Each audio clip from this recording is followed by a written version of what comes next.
Hello, my name is Evan Shutley. I am a senior communication studies major here at Ball State. I am focusing in public comm and I am double minoring in literature and creative writing.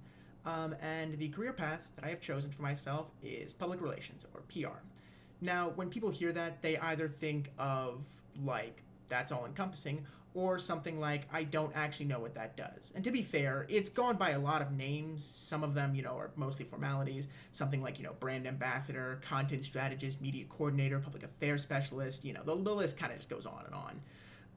But while it goes by a lot of names, what it really does is very simple, actually. According to thebalancecareers.com, the long and short is that you are to lead people to your client and or company, whichever one. It can be an individual or it can be a whole corporation you're promoting. You are to promote this client or company, and you are to support this client or company's position, what they stand for, what their brand really represents. And you are here to build and maintain the perceptions of this client with the public. You are here to give them a good image. Think about something like Wendy's Twitter, for example. You think about that and you think, oh, it's a good perception. That's what PR does. That's what somebody like I would manage. Harvard Business Review puts it in a slightly more simple terms. It's about persuading people. It's about getting them to trust not you. They're not trusting you. They are trusting your brand, your company, or your client, the person you are representing.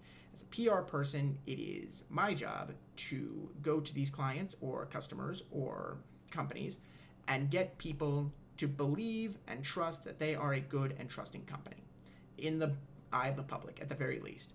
And according to College Grad goes into a lot more detail about all of the ins and outs of what the career would entail. And in that, it highlights the work environment and the kind of things that would go on in that. And it does highlight that this is mostly an office-based job, something that some people would be a little frustrated with or a little rough sounding, self-included in that. But I draw a little bit of comfort knowing that while it is an office space, I would be working within, the entire office or the entire group of people or the entire host of people under a client, because it's not just about like one person, it's about the whole, the collective, what this company or client stands for, what they represent, and how I can best display that to the public.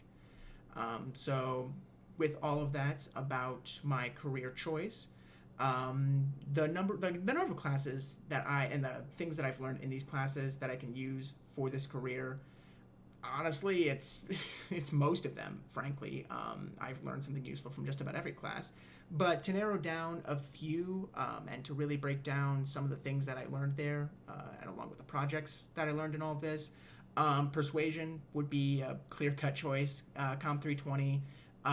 Merrick Muller, who none of you will have, she taught my sophomore year when I had that class. God bless that one. She was just the best. But I digress again. And a big thing for that, again, would just be learning about persuasion, utilizing it to an effective degree. I wrote a paper for the final on the merits of Green Day as rhetoricians and as advocates for rhetoric. So that was something. Com 240, interpersonal comm, would definitely be another one. Just if for nothing else, for the baseline that it provided, for like every future comm class that came after it. I recommend taking that one early in your comm career, just because, like I said, it really sets the precedent for everything else you'll get later on in your comm career. Comm theory, comm 360, I will warn you right now, that is not an easy class. It is definitely not. But I still maintain that all of the things, the theories and everything else within that class that I learned have just continued to influence the way I think about everything within communication, whether it's framing, whether it's agenda setting theory, all of it. It really does culminate into just this mass of knowledge that to this day, I feel like if you ask me about any of the theories from that class, I could tell you at least one or two things. I may not retain all of the information, but I still retain a lot of the key points from most of the theories. And you get all that from comm theory. But easily, just hands down, the cream of the crop, the number one for me has to be presentational comm 375.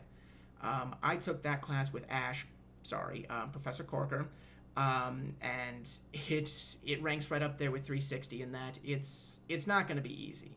It's not. But if you're willing to put in the work, if you're willing to really put in the effort with that class, you will be rewarded tenfold. I guarantee it. It took everything I thought I knew about presenting, just ripped it out and put in something new. And to this day, I have a renewed sense of confidence, a new sense of confidence in my ability to present and present at a level that most people, including people looking to hire, would not expect.